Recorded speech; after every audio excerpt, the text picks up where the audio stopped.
Hello everyone, welcome back to GGN. This is part 3 for this news report today. It's Thursday, February 7th, 2013. Alright, the first part I have is weather. Historic snowstorm looms for New England. The two storms could combine tomorrow, bringing winds and 2 feet of snow. They said it's actually 2 big winter storms that are bearing down on the Northeast. Forecasters are warning they could combine tomorrow to create a potentially historic blizzard, reports USA Today. It's currently crossing the plains and is expected to pick up more moisture from the Great Lakes as it goes east.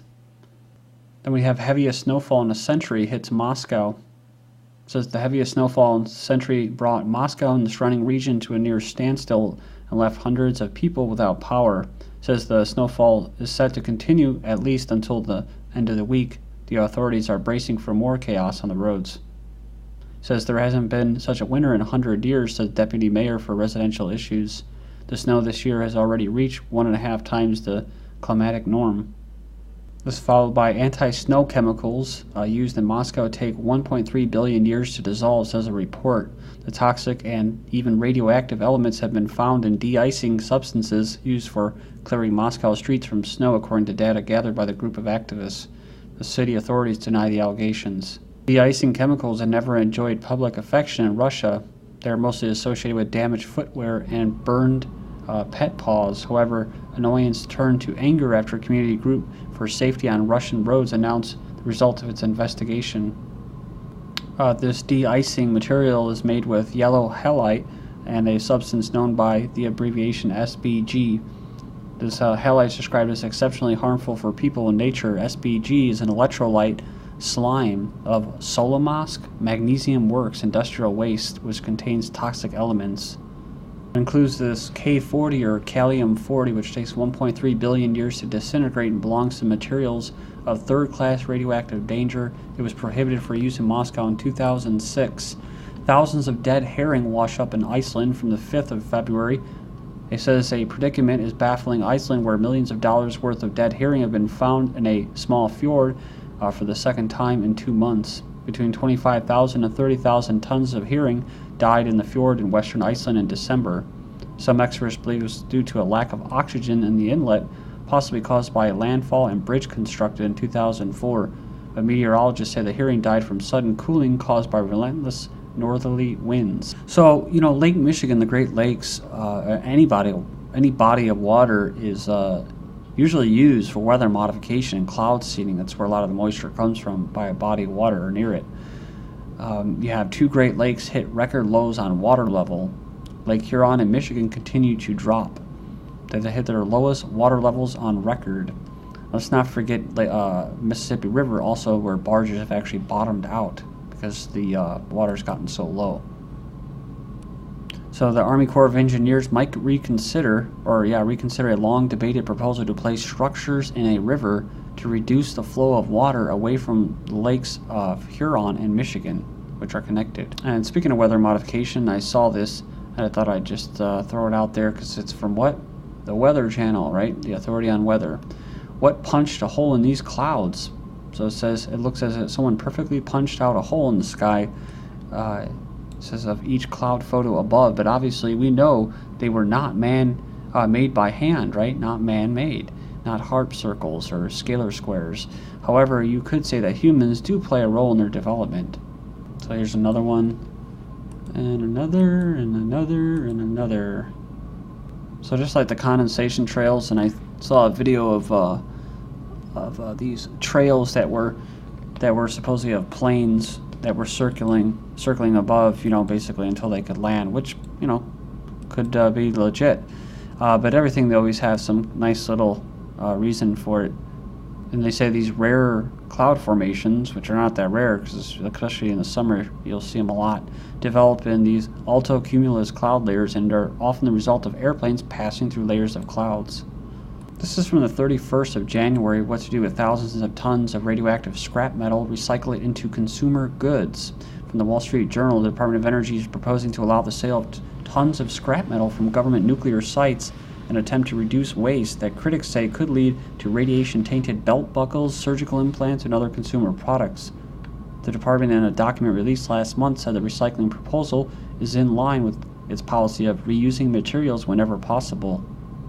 President of the Steel Manufacturers Association says we are concerned about what could happen in the marketplace if you have to worry about radioactive material possibly being in your eyeglass frames. Also said, why is the government trying to hurt the image of American products? So it's interesting because they go on there and talk about how, you know, there's all this waste and it could be used, and, you know, how they don't know where to put it. Well, they're going to get paid. They're going to actually, like the fluoride where they put in the water, they get paid for dumping toxic waste in your water supply. And so, you know, it's the same type concept. Then KFC hit by chicken chemical food scare, drop in profits after animals excessively pumped with antibiotics. So they've taken a pounding after an investigation found suppliers in China had provided chickens pumped full of excessive levels of antibiotics. They also own Pizza Hut and Taco Bell, which has been hit with a drop in profits in the wake of the food safety scare. It says in last month, local media reported that one of China's largest suppliers to McDonald's and KFC had bought sick chicken from farms and sold them to food outlets. Food manufacturers are fraudulently diluting high-quality food with inferior quality junk. It says here as ABC reports a new scientific examination. Here says that they discovered rising numbers of fake ingredients in products from olive oil to spices to fruit juice. Food products are not always what they purport to be, says the senior director for food standards for the independent lab in Maryland. And a new database to be released on Wednesday. And says here, the FDA manufactures that the amount of food fraud they found is up by 60% this year. In addition, 70% of all ground beef was found to contain pink slime. Butchers use meat glue to create bigger cuts of beef, chicken, lamb, and fish, even though it leads to much higher levels of food poisoning. British hamburgers were found to contain horse meat and pork, and it could happen in the U.S. as well. Indeed, modern red meat is arguably not really red meat at all. So they start talking about genetically modified food and stuff and all the side effects of this stuff. This trend was predictable because food manufacturers have been trying to hide food inflation in various ways. The inflation of food prices in turn has been caused by quantitative easing printed in an attempt to hide bank fraud, and then use the printed money for wild speculation by the banks has driven up food and related commodity prices. Of course, speculation, like I said, of commodities in that food. Safety group blows lid off secret virus hidden in genetically modified crops. It says one thing we're not so sure about is the recent discovery of a hidden viral gene deep within genetically modified crops. So the viral gene is known as gene 6. It says what's concerning is not only that it's a rogue gene found in most prominent GMO crops and about 63% of GMO traits approved for use, but it can actually disrupt the very biological functions within living organisms. So it goes on here and it says that popular GMO crops such as Roundup Ready soybeans and this corn were found to contain the gene that induces physical mutations. Also in the maize, it says it was also linked to development of mass tumors in rats. It says there's a degree of knowledge on gene 6. What we do know, going by information within the report, is that the gene helps to assemble virus particles, inhibits the natural defense of the cellular system, produces proteins that are potentially problematic, and makes plants susceptible to bacterial pathogens. Nearly half of all U.S. farms now have superweeds, as last year's drought took a bite out of the two most prodigious U.S. crops, corn and soy. Ugh, right? But it apparently didn't slow down the spread of weeds that have developed resistance to Monsanto's herbicide Roundup, used on crops engineered by Monsanto to resist it. More than 70% of all the corn, soy, and cotton grown in the U.S. is now genetically modified to withstand this glyphosate. So it says here back in 2011, such weeds were already spreading fast. Monsanto's superweeds gallop through the Midwest, declared the headline. So you can go in there and check it out. Links will be posted.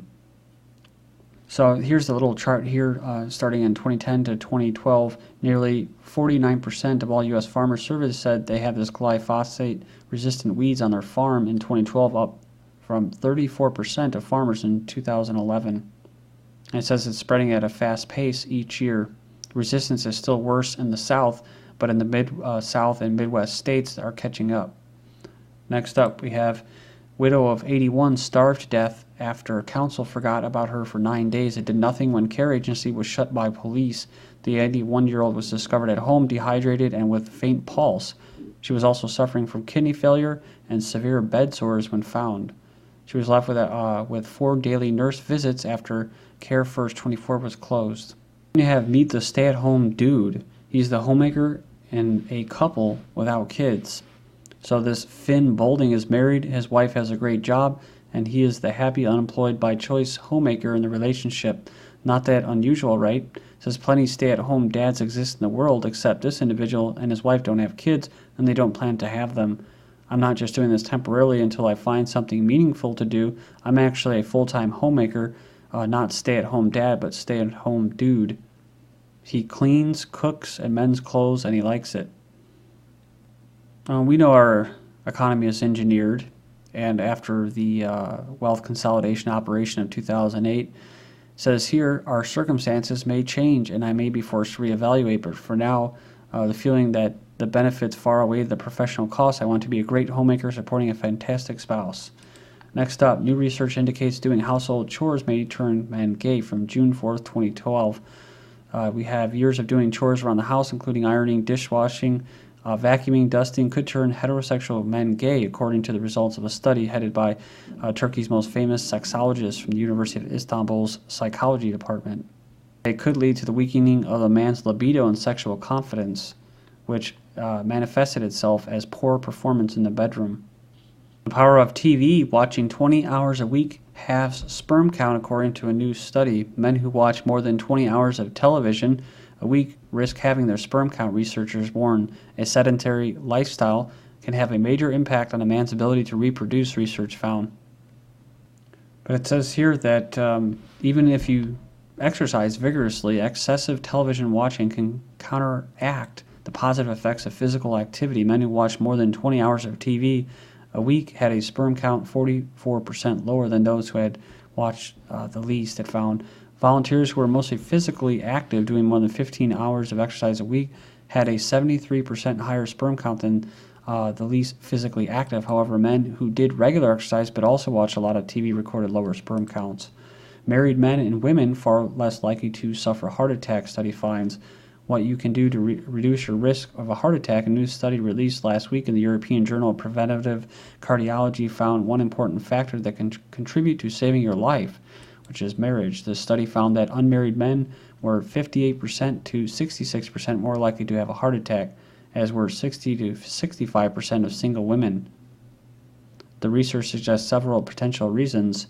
It says here, married people may be better off financially, live healthier lives, and have more friends and social support, all of which promotes health.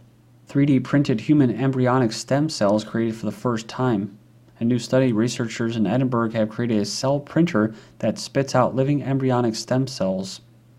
It says a new printing method could be used to make 3D human tissues for testing new drugs, grow organs, or ultimately print cells directly inside the body. North Dakota's Senate passes Personhood Amendment, maybe on the verge of becoming the first state in the union that protects human beings from the moment of conception after the Senate passed the state's Personhood Amendment.